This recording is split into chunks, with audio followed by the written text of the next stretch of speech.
Lawmakers want to tighten control of the border with this new state law. Very good evening to you. I'm Jennifer Sanders. And I'm Daniel Marin. The proposal discussed at the state capitol today could set the state up for a showdown with the federal government. And as Capitol reporter Ryan Chandler tells us, it's the latest effort for those who feel the feds are dropping the ball.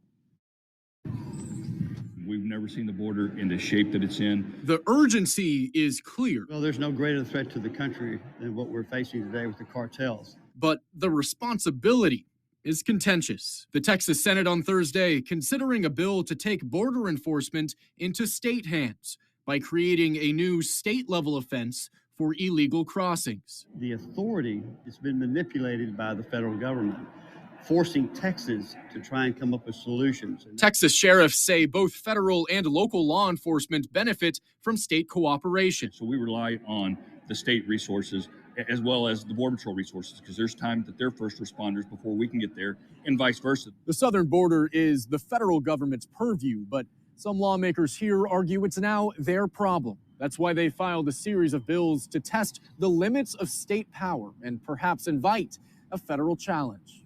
It's an inherent responsibility that's in law, codified in federal law, who has a responsibility for that.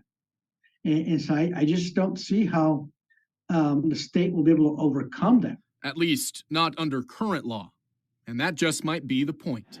I think Texas has a tremendous argument right now in federal court on the way that the border has been handled by this administration, leading us with very little choice but to try and make changes to the federal law. Ryan Chandler, KXAN News.